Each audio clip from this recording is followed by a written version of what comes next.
สวัสดีครับในคลิปนี้ก็พาทุกคนมาซ่อมเครื่องเชื่อมกันอีกเช่นเคยนะครับ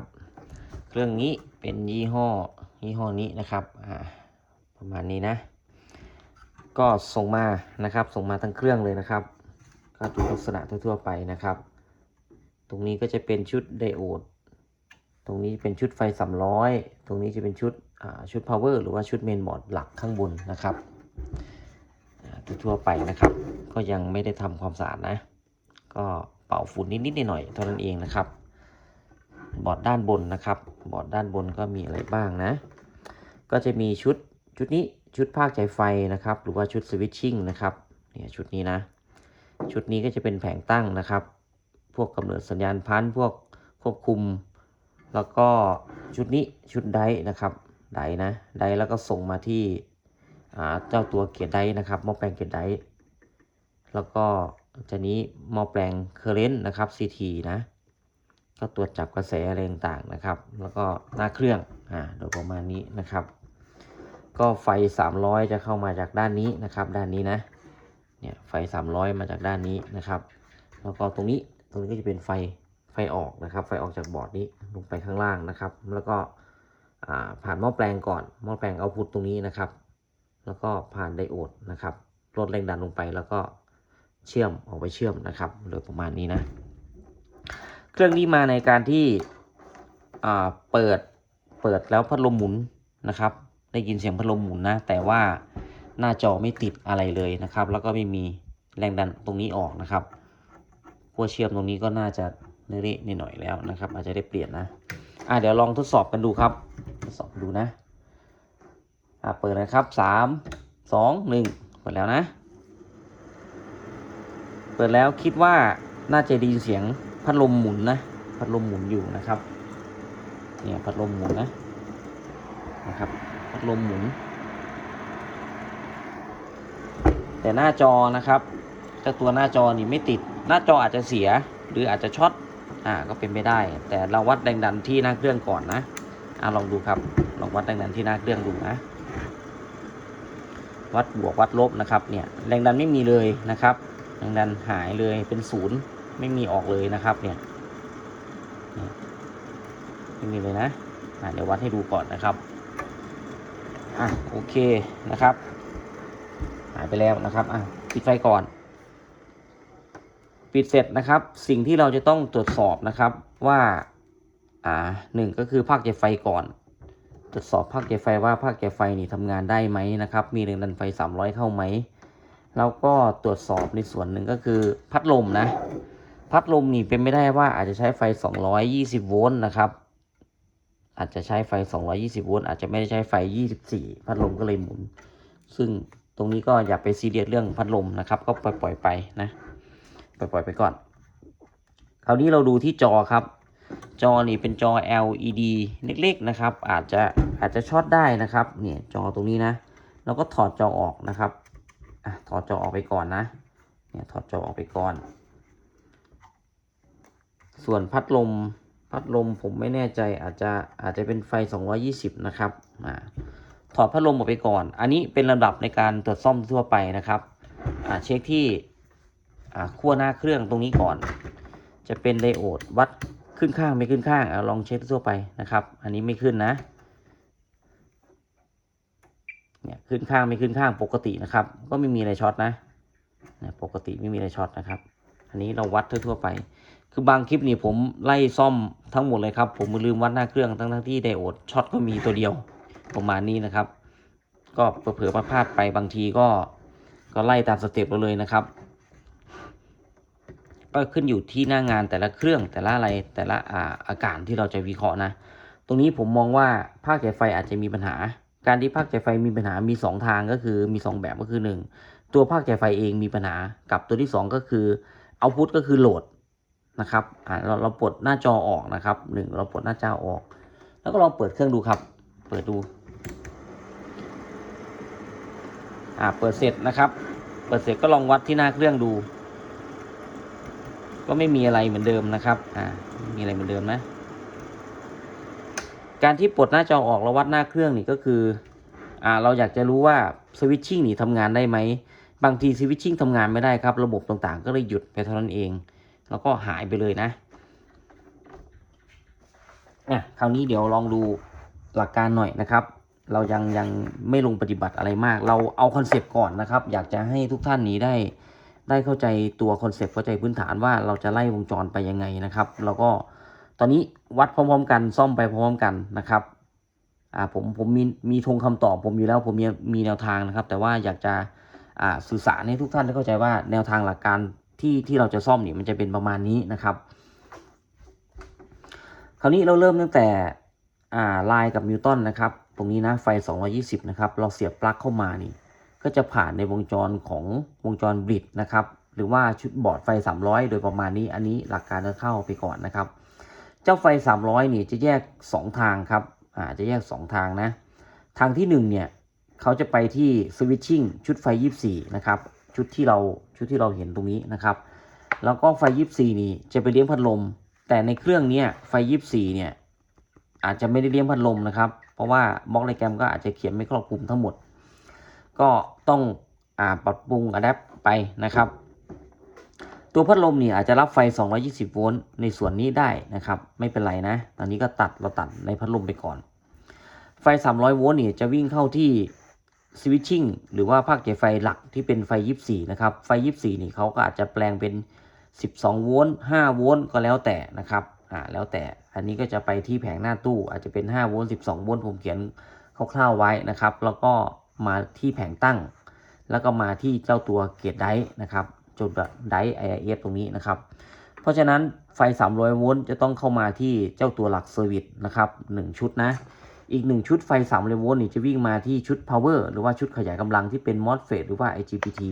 ก็จะเป็นชุดนี้นะครับจะเป็นชุดนี้นะประมาณนี้สรุปแล้วไฟ300โวลต์แยก2ทางก็คือทางที่1ตรงนี้นะครับไฟ300โวลต์นะวิ่งมาปั๊บแยกมาสวิตชิ่งแยกมาชุดขยายกำลังนะครับจากชุดสวิตชิ่งเนี่ยเขาก็จะแยกไปที่แผงหน้าตู้เนี่ยแผงหน้าเครื่องอย่างนี้เป็น5โวลต์12โวลต์ก็ว่านไปนะครับแล้วก็แยกมาที่แผงตั้งมาที่แผงตั้งแล้วก็มาที่ชุด IIF ก็คือชุดนี้แล้วก็มาในส่วนนี้แหละนะครับโดยประมาณนี้นะครับจากไฟ24นะแต่300โวลต์เข้าตรงนี้นะครับตรงนี้จะเป็นรีเลย์ก็จะเป็นไฟ300โวลต์ที่อยู่ข้างล่างตรงนี้นะครับถ้า24ทำงานได้รีเลย์ก็จะตัดหรือว่าต่อตอกแตกให้เราได้ยินนะครับตรงนี้แสดงว่ารีเลย์ไม่ทำงานไม่มีไฟ24มาการที่ไม่มีไฟ24เนี่ยจะเป็นไปได้อยู่2หลักก็คือ2เหตุผลก็คือ1ตัวภาคจ่ายไฟ24โวลต์เสียเองหรือไม่เอาพุทเขาเสียถ้าเอาพุทเขาเสียก็คือจะมีแผงหน้าตู้ช็อตมี IIF ช็อตนะครับหรือIIF ช็อตแผงช็อตพัดลมช็อตอะไรก็เป็นไปได้เพราะเราก็พยายามไล่แล้วก็ตัดชุดเอาพุทนี่ออกนะครับซึ่งเราก็ตัดไม่หมดหรอกนะครับบางทีเราตัด IIF ออกไม่หมดนะครับ IIF นี่ตัดไม่หมดบางทีก็เคยเจอก็คือไฟหายไปเลยนะครับแต่ส่วนมากไฟจะไม่ค่อยหายก็ยังจะมีไฟอยู่แต่อาจจะไฟต่ำนะครับแต่ก็ยังจะมีอยู่นะคราวนี้เราจะต้องเช็คไฟ24ว่าออกไหมการที่จะเช็คไฟ24เนี่ยก็คือ1เราก็ดูที่แผงพัดลมหรือว่าหน้าเครื่องหรือไม่ก็ดูที่ชุดไดร์นะครับชุดไดร์วัดที่หลัง IF นะครับเนี่ยหลัง IF นะหลังตรงนี้นะครับแต่บางเครื่อง IF เนี่ยเขาใช้อาจจะใช้15โวลต์แต่ในเครื่องนี้ใช้ประมาณ15โวลต์นะครับอันนี้ใช้24นะเป็นชุด IF แต่ว่าเครื่องนี้ใช้15บวก15โวลต์ลบ15โวลต์เพราะว่า IC พวกนี้ใช้เป็น IC op amp นะครับเป็น IC บวกลบนะเพราะฉะนั้นอันนี้เป็นแนวทางนะครับอันนี้เป็นแนวทางแล้วก็ในหนังสือเล่มนี้ก็จะมีบอกไฟว่าจะมีไฟส่วนไหนยังไงอยู่นะครับก็เป็นหลักการเบื้องต้นนะคราวนี้ก็มาดูบล็อกไดแกรมอีกบล็อกหนึ่งนะครับเนี่ยพอมาถึงชุดไฟ24ผมก็มาขมวดว่าอาจจะเป็นไฟบวกลบ24ไฟบวกลบ15หรือไฟ5โวลต์นะครับก็แต่หลักการก็จะประมาณนี้นะเนี่ยอันนี้ก็จะละเอียดแยกลงมาอีกหน่อยนึงนะครับคราวนี้เราเช็คไฟจุดนี้เลยนะครับจุดนี้ถ้าเครื่องทำงานได้ตามปกตินี่จะมีแรงดันอยู่ประมาณ 8-9 โวลต์หรือ24โวลต์หรือเท่าไหร่ก็ต้องมีนะครับถ้าภาคจ่ายไฟจ่ายมาอันนี้เอาเบื้องต้นก่อนภาคจ่ายไฟถ้าสวิตชิ่งจ่ายมา24โวลต์เนี่ยวัดตรงนี้จะต้องมีแรงดันขึ้นมานะครับ ตรงนี้อาจจะขูดหน่อยนะครับแล้วก็กราวครับคราวนี้กราวนี่ก็จะเป็นตัวนี้นะครับตัวนี้นะแล้วก็ตรงนี้เราเปิดดูเบอร์เป็น7805ถ้า7805ตัวถังเขาจะเป็นกราวนะครับการหากราวนี่ก็ยากเหมือนกันบางทีก็ยากบางทีก็ง่ายสำหรับใครที่ไม่คล่องไม่ชำนาญนะครับเราต้องหากราวให้เจอก่อนตรงนี้กับตรงนี้จะเป็นกราวนะครับเนี่ยผมเอาตรงนี้เป็นกราวนะพอตรงนี้เป็นกราวเสร็จเราก็จิ้มกราวเข้าไปตรงนี้เลยนะครับมิเตอร์จิ้มเข้าไปอย่างนี้นะครับนี่นะวัดปี๊ดไหมปี๊ดแล้วนะคราวนี้เราจะวัดแรงดันที่ออกมาตรงนี้ครับต้องมีแรงดันถ้าไม่มีแรงดันก็คือย้อนกลับไปที่สวิตชิ่งนะครับเปิดเลยนะเปิดแล้วครับเปิดแล้วพัดลมหมุนแล้วนะครับลองเช็คดูครับไม่มีไฟมานะครับไม่มีไฟมาไฟเป็น0 โวลต์ไปเลยนะนะครับเนี่ยประมาณนี้นะปิดก่อนนะครับค่อนข้างที่จะแน่นอนว่าสวิตชิ่งเนี่ยน่าจะมีปัญหานะครับแต่ก็จะมีบางครั้งที่ชุดนี้ช็อตนะครับชุดนี้ช็อตแล้วดึงสวิตชิ่งลงไปเราก็อาจจะแตะดูหน่อยนะครับแตะดูหน่อยว่าเขามีความร้อนเขามีอะไรไหมก็เปิดว่าก็เงียบๆนะครับก็อาจจะไม่มีอะไรนะคราวนี้เราก็วัดครับเราก็มาวัดไฟ300ว่าไฟ300เข้าจริงไหมคราวนี้เราก็มาวัดไฟ300ก็ไล่ดูตามหลักการไปเรื่อยๆนะครับไฟ300จะเข้ามาในหลักเซอร์วิสตรงนี้ครับหลักเซอร์วิสตรงนี้นะที่มี1หลัก2 1 2 3 2กับ3เนี่ย2กับ3ตรงนี้เขาจ้ำกันครับไฟ300จะเข้ามาตรงนี้แล้วก็มาตรงนี้นะครับเปิดเลยนะครับเราเช็คว่าไฟ300เข้าไหมตรงนี้คือกราวอันนี้คือกราวของกาวร้อนนะเขาเรียกอาจจะเป็นกาวร้อนนะครับตรงนี้คือกาวเย็นด้านนี้นะครับเพราะจะคนละกราวนะผมจะวัดกราวตรงนี้กับไฟ300นะครับนี่ครับตอนนี้ไฟ300เข้าที่288ก็คือผมต่อผ่านหลอดไฟนะครับต่อผ่านหลอดไฟนะอันนี้ถ้าหลอดไฟ2หลอดจะเป็นไฟเท่าไหร่ลองดูครับจะเป็นไฟ300แล้วนะครับมันเราก็ซ่อมผ่านหลอดไฟเท่านั้นเองไฟ200กว่าโวลต์เข้ามาสวิตชิ่งก็ทำงานแล้วครับอันนี้กราวอยู่ตรงนี้เขาจะเข้ามาที่มอสเฟตตรงนี้นะครับเนี่ยตรงนี้นะมอสเฟตตรงนี้นะก็เข้าแล้วไฟเข้าแล้วครับแต่สวิตชิ่งไม่ทำงานในเบื้องต้นเรารู้แค่นี้ก่อนไฟเข้าสวิตชิ่งแล้วไฟ300เข้าสวิตชิ่งแล้วแต่ว่าสวิตชิ่งไม่ทำงานหรือทำงานแล้วถูกช็อตลงเราก็จะมีวิธีการทดสอบในส่วนของสวิตชิ่งก่อนว่าสวิตชิ่งทำงานได้ไหมนะครับถ้าบางเครื่องนี่เราเช็คเอาพุทง่ายๆเราอาจจะลอยตรงนั้นลอยตรงนี้แต่ตรงนี้เราลอยไม่ได้แล้วนะครับเราลอยไม่ได้แล้วเราลอยได้แต่หน้าจอออกเท่านั้นเองนะครับเราก็สันนิษฐานว่าตรงนี้อาจจะยังไม่ช็อตตรงนี้อาจจะยังไม่ช็อตอะไรนะครับ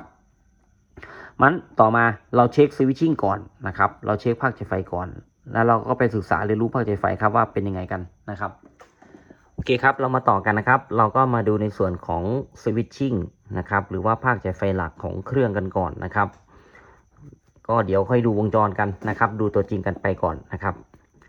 ไฟ300 โวลต์ในจุดนี้นะครับจะวิ่งมาที่เจ้าหลักเซอร์วิสตรงนี้นะครับไอตัวหลักเซอร์วิสนี่ผมก็ตั้งชื่อขึ้นมาเองนะก็จะเป็นเทอร์มินอลอยู่ตรงนี้นะครับตรงนี้ก็จะมีหลักที่1 2 3นะครับหลัก2หลัก3นี่เขาจะใช้ตะกั่วแต้มอยู่นะครับแต้มกันให้ช็อตหากันมาด้านนี้นะครับปกติแล้วเนี่ยเจ้าหลักเซอร์วิสเนี่ยก็จะไฟวิ่งมาที่อาจจะวิ่งเข้าที่หลักที่3ตรงนี้ก่อนนะครับหลักที่3ตรงนี้นะส่วนหลักที่2นี่ก็จะเป็นไฟที่ต่อมาที่ภาคจ่ายไฟตรงนี้นะครับก็เราสามารถจะเอาตะกั่วออกนะครับแล้วก็ซ่อมเฉพาะภาคจ่ายไฟตรงนี้ได้นะครับเพราะว่ากันในส่วนของเจ้าตัว MOSFET หรือว่า Power MOSFET ตรงนี้หรือ IGBT ช็อตเสียหายนะครับเพราะว่าตอนนี้ไฟ300นี้วิ่งมา1ทาง2ทางด้านนี้ตรงนี้ก็พร้อมจะระเบิดหรือว่าพร้อมทำงานอยู่ตลอดเวลาถ้าเราทำอะไรผิดพลาดอาจจะตุ้มตามขึ้นมานะครับก็ทางที่ดีเราควรจะเอาตรงนี้ออกนะครับเอาตรงนี้ออกแต่ว่าในเบื้องต้นนี่ผมก็จะพาทุกคนเช็คตรงนี้ก่อนตอนนี้คาดว่าไฟ300นี้ไม่ได้คาดนะก่อนต้นคลิปเนี่ยเราวัดตรงนี้ปั๊บแล้วก็วัดตรงนี้ก็น่าจะมีไฟมาแล้วนะครับ พอไฟ300วิ่งเข้ามาเสร็จเนี่ยเขาก็จะวิ่งผ่านเขาก็จะมาส่งมาในส่วนของ IC แต่ไฟ300นี่ยังไม่ได้เข้าในส่วนของ IC โดยตรงนะครับก็จะลดแรงดันลงไปนะครับผ่าน R พวกนี้นะครับผ่าน R 2 ตัวน่าจะผ่าน R 2 ตัวลดแรงดันลงไปแล้วก็เป็นไฟเลี้ยงIC แล้วก็ส่งสัญญาณพันออกมานะครับแล้วก็ไฟ300จะวิ่งมาที่ขานี้ขากลางนะครับขาเกตซอสเดนขาซอสนะขาเดนขาซอสนะครับตรงกลางนะก็ลองไปไล่ขาของตัวมอสเฟตดูอีกทีหนึ่งนะครับเกตเดนซอสนะครับเกตเดนซอสขาเดนนะครับขาเดนนะขากลางนะครับก็จะรับไฟ300 โวลต์มาตรงนี้นะครับคราวนี้ดูในส่วนของ IC กันนะครับหลักๆนี่เราต้องมาวัดไฟที่ IC ว่ามีไฟได้ไหมนะครับมีไฟไหม IC เนี่ยจุดที่เราจะต้องวัดคือจุดที่1ก่อนก็คือขาที่7นะครับขาที่7นี่วัดได้เลยว่ามีไฟเข้ามา9 ถึง 15 โวลต์ไหม8 โวลต์9 โวลต์10 กว่าโวลต์ได้ไหมมีไหมจุดที่2นะครับหรือจะวัดเป็นจุดที่1ตรงนี้ก็ได้เป็นไฟเป็นขาที่8แรงดัน5 โวลต์ถ้า IC ทำงานได้ตรงนี้ก็จะทำงานปกติก็จะมีแรงดัน5 โวลต์ออกมาครับตรงนี้เราไม่ต้องวัดด้านนี้เราไม่ต้องวัดเราวัดหลักๆคือวัดไฟก่อนนะครับวัดไฟขา7ขา8ตรงนี้ก่อนได้เลยขา6นี่อย่าไปแตะต้องอะไรเขานะครับเขาอาจเป็นขาพันออกนะครับถ้าเป็นมิเตอร์เข็มบางทีอาจจะระเบิดไปเลยนะครับมอสเฟตจะระเบิดไปได้นะครับก็กราวขา5กราวขา5ก็วัดขา7วัดดูไฟก่อนครับถ้ามีแรงดันไฟมีปั๊บสัญญาณพันต้องน่าจะไม่ออกพอไม่ออกเสร็จเราอาจจะต้องถอด power MOSFET ก่อนนะครับถ้าจะเป็นระดับอย่างนี้นะครับผมยังจะไม่ถอดตัวนี้นะผมก็แค่สงสัยว่าเงียบไปเลยทำงานไม่ได้นะครับมีความเป็นได้ว่าอาจจะขาดนะครับหรือไม่ก็ไฟไม่เข้าอะไรประมาณนี้หรือเข้าไปแล้วช็อตด้านนี้ช็อตก็เป็นไม่ได้หมดเราวัดหากราวครับคราวนี้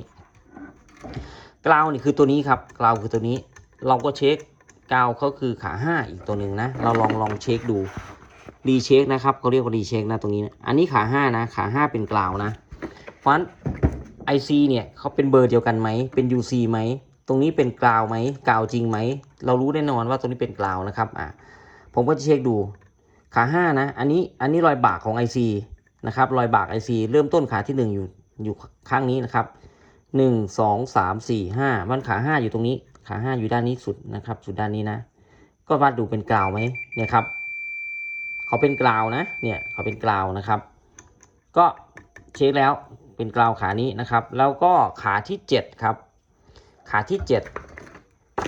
7ของ IC เนี่ยขาที่7ของ IC ปกติขาที่7ของ IC นี่อาจจะวัดยากนะครับอาจจะวัดยากเราก็อาจจะมีวิธีก็คือ1เราจิ้มวัดรอตรงนี้ขา7นะครับเนี่ยขา7อยู่ตรงนี้นะเนี่ยอีกวิธีการหนึ่งก็คือไฟ300 โวลต์จะวิ่งมาที่R ตัวนี้ก่อนเนี่ย R ตัวนี้ครับแล้วก็ผ่าน R ตัวนี้นะครับผ่าน R ตัวนี้จาก R ตัวนี้ครับเขาจะวิ่งเข้าที่ขา7ของ IC นะแล้วก็ลองดูเราลองจิ้มที่ขา7ของ IC ดูครับปี๊ดไหม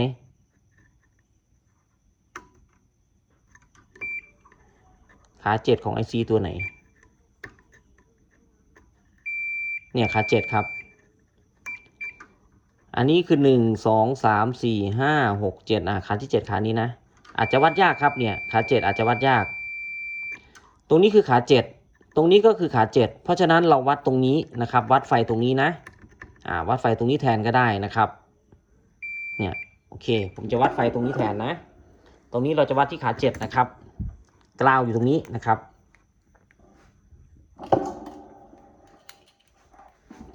จะลำบากหน่อยผมก็จะใช้ปากคีบนะครับปากคีบอย่างนี้นะผมจะคีบกาวตรงนี้นะครับกาวตรงนี้นะเอากาวตรงนี้นะครับประมาณนี้นะหลายคนก็จะสงสัยว่าผมไปใช้กาวตรงไหนมันถ่ายทำลำบากครับโอเคประมาณนี้นะวัดไฟตรงนี้นะครับเปิดเลยนะครับ3 2 1เปิดแล้วนะเปิดแล้วพัดลมหมุนนะครับไฟ300นะไฟ300เข้า260กว่านะครับ260 270นะไม่มีปัญหาอะไรนะครับ ไฟ300เข้าตรงนี้นะครับเข้าตรงนี้นะ280ผ่าน R ไหมนะครับผ่าน R มา280ตรงนี้จะต้องได้ประมาณ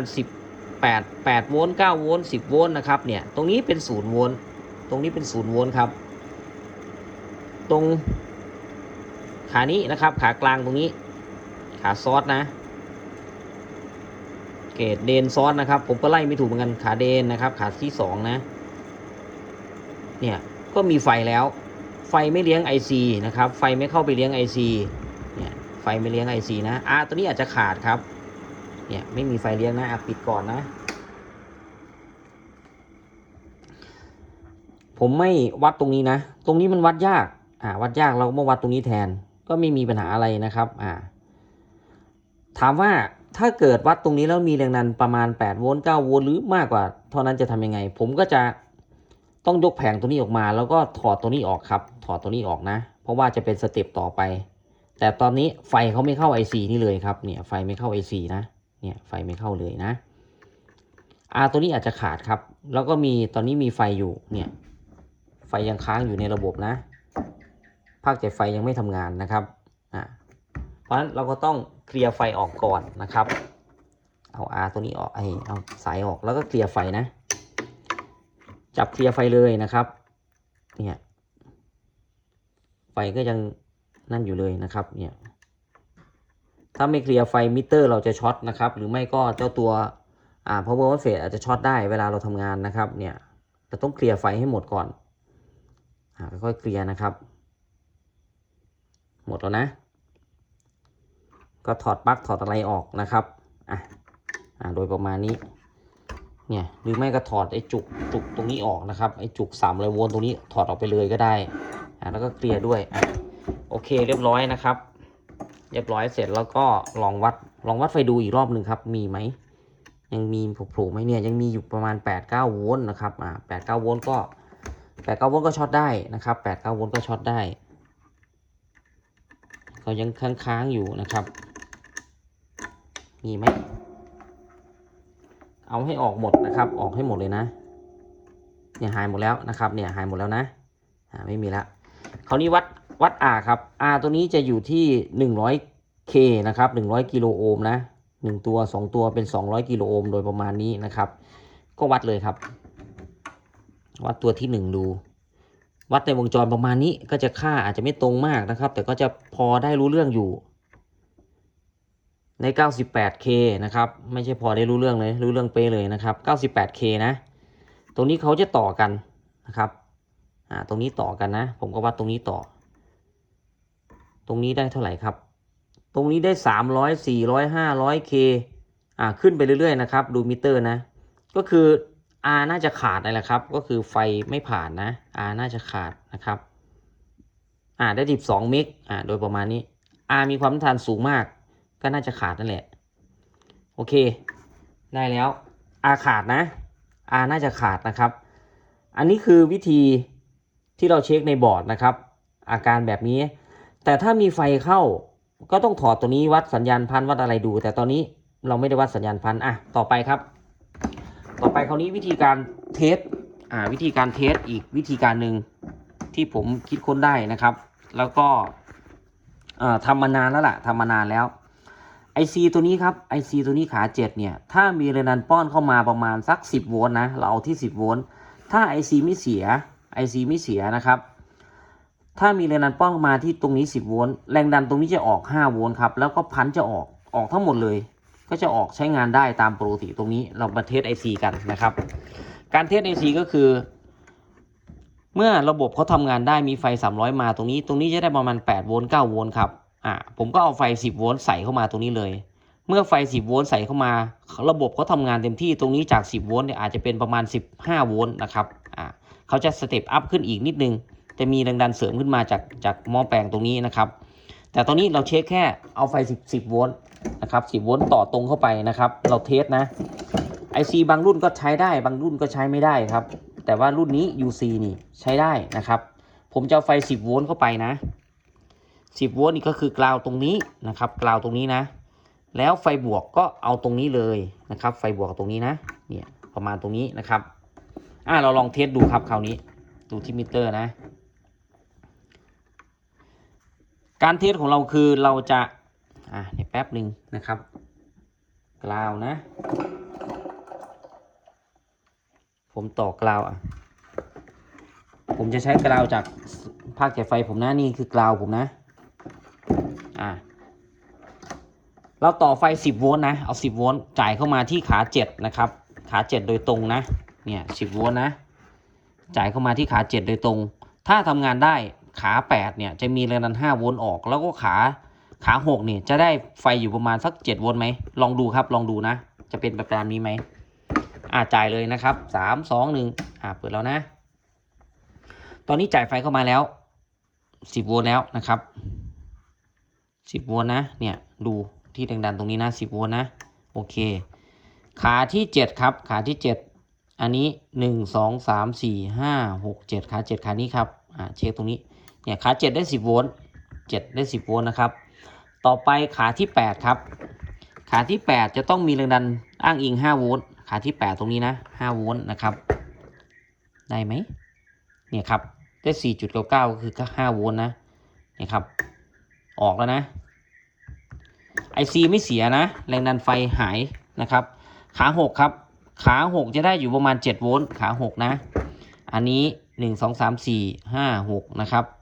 ผมนับไปด้วยนะขา6ตรงนี้ครับขา6มีพันออกประมาณ4 โวลต์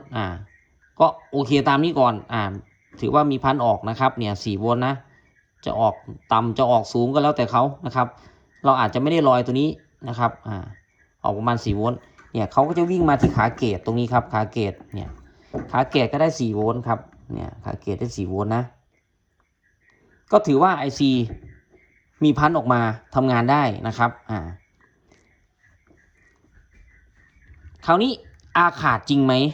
ลองดูนะผมปิดไฟก่อนผมจะเอาไฟมาเข้าที่R ตัวนี้1ตัวนะครับR ตัวนี้นะเอาไฟ10 โวลต์นะเข้าตรงนี้นะครับไฟ10 โวลต์เข้าตรงนี้เปิดแล้วนะไฟ10 โวลต์ผ่าน R ได้ไหมนี่ครับผ่าน R ได้9 โวลต์นะไฟ10 โวลต์ผ่าน R ได้9 โวลต์ปิดนะปิดสวิตชิ่งนะครับแล้วก็เอาไฟ10 โวลต์เข้าตรงนี้ครับเอาไฟ10 โวลต์เข้าตรงนี้อันนี้ก็เช็คแบบจ่ายแรงดันเข้าไปเลยนะครับ10 โวลต์นะเนี่ยเปิดปั๊บนะครับเอา10 โวลต์จ่ายตรงนี้เนี่ยมี10 โวลต์นะผ่าน R ไหมเมื่อกี้ผ่านได้10 โวลต์เหมือนกันแต่ตรงนี้ไม่ผ่านครับเนี่ยไม่ผ่านเลยนะก็แสดงว่า R ขาดเราก็จะเช็คแบบไหนก็ได้เรารู้แล้วนะครับโอเคประมาณนี้ R ตัวนี้น่าจะขาดนะเนี่ยเรียบร้อยนะครับโอเคนะครับเดี๋ยวเราก็ถอด R ออกนะครับตัดปิ้นแล้วก็ถอด R ออกไม่ต้องยกบอร์ดตรงนี้ออกมานะครับ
โอเคครับบางคนมีบอกว่ามีสโคปแล้วนะครับมีมินิสโคปหรือว่ามีสโคปแล้วนี่อยากจะเช็คดูว่า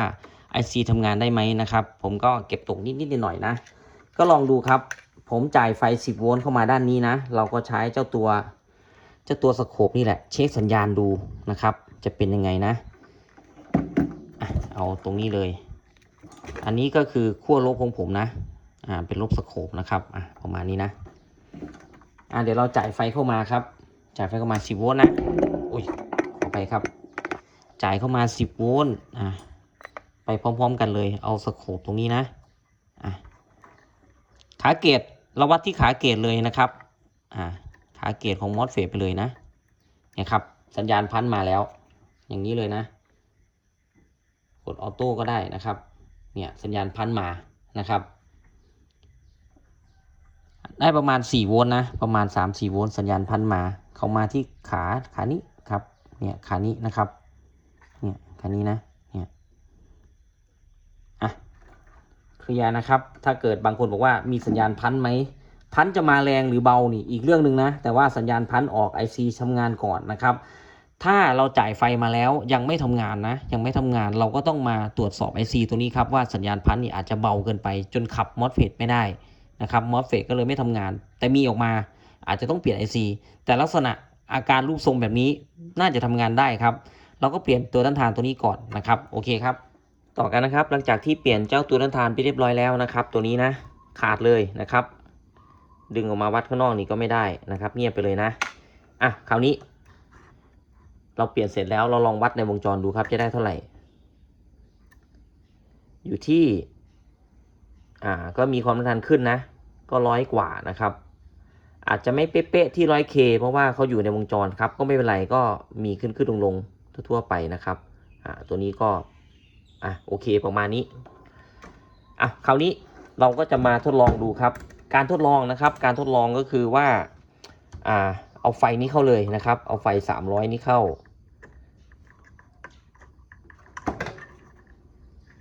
แป๊บหนึ่งนะครับพอเอาไฟ300เข้าเสร็จแล้วเนี่ยตรงนี้ครับตรงเอาท์พุตเนี่ยจะต้องถอดออกก่อนถามว่าทำไมจะต้องถอดก็เราไม่รู้ว่าตอนนี้เอาท์พุตนี่ช็อตไม่ช็อตหรือว่าจะเสียไม่เสียหม้อแปลงอะไรต่างๆนะครับเราก็ถอดก่อนนะครับถอดเป็นสเต็ปของเราไปก่อนนะครับถอดยากหน่อยโอเคผมถอดตรงนี้ออกเสร็จนะครับถอดเรียบร้อยแล้วก็หน้าจอครับหน้าจอนี่เคยถอดไว้ก็ต้องถอดไว้ก่อนประมาณนี้ถอดไว้ก่อนครับเรา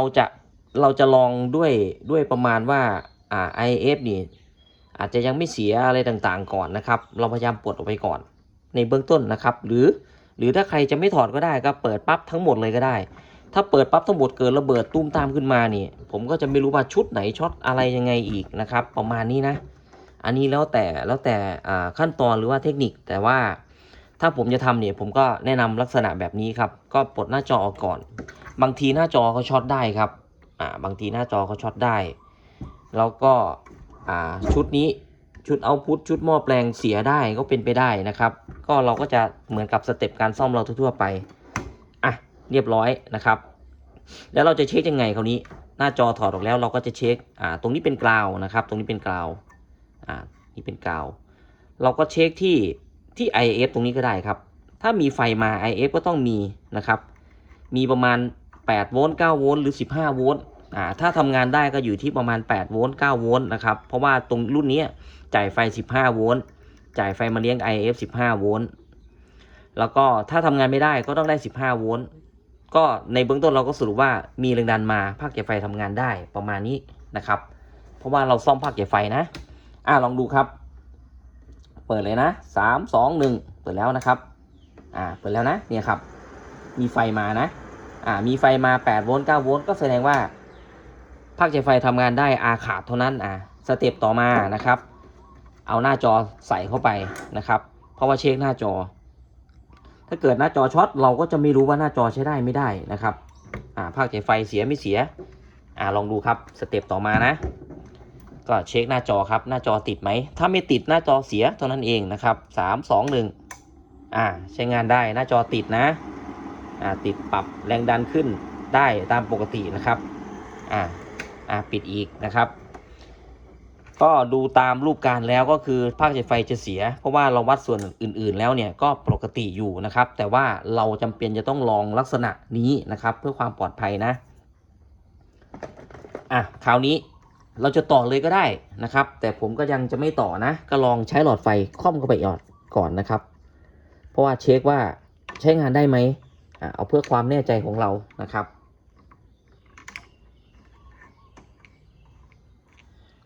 หลอดไฟต้องติดนะครับถ้าใช้งานได้ตามปกติหลอดไฟต้องติดนะ3 2 1นี่ครับติดแล้วนะติดปกติใช้ได้นะครับใช้ได้โอเคต่อหลอดไฟเข้าไปเลยต่อหม้อแปลงเข้าไปนะครับ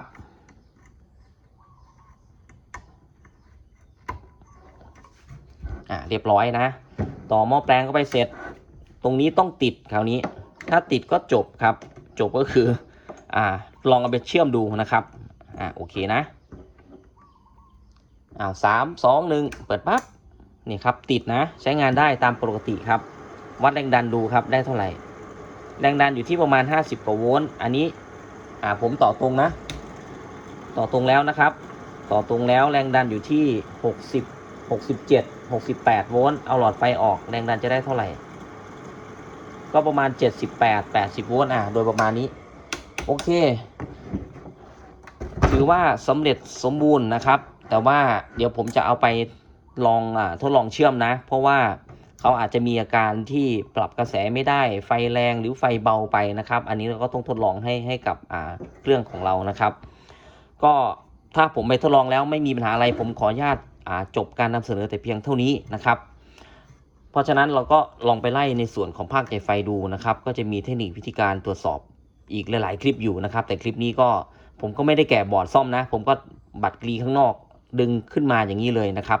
โอเคครับสำหรับคลิปนี้ก็ต้องขอบคุณทุกท่านนะครับสวัสดีครับ